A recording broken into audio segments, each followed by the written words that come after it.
உட்காருங்க. உங்களை பத்திரமா கொண்டாந்து சேர்க்கணும். சேர்த்தாச்சு. வரமா இருங்க. உங்க வேலை முடிஞ்சது, என் வேலை முடியலையே. கைமாற ஏதாவது செய்யலன்னா அதெல்லாம் தேவையில்லை. உதவி செய்யறவனுக்கு நந்திய வார்த்தையால சொன்னா போதும், லஞ்சம் கொடுக்காத. ஏன்னா அப்புறம் உதவி செய்ய மாட்டான், திப்பான். என் மனசாந்திக்காக ஒரே ஒரு நிமிஷம் செஞ்சு பண்ணிட்டு வந்துறேன். உட்காருங்க ப்ளீஸ்.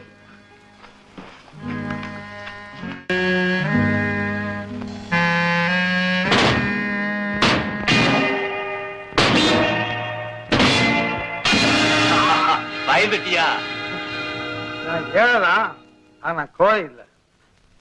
அது உங்களை தானே ரயில்ல ஏன் உருமுறீங்க? ரயில் தான் சொன்னேன், ஜெயில் நான் சொன்னேன். அதிகம் பேசாத.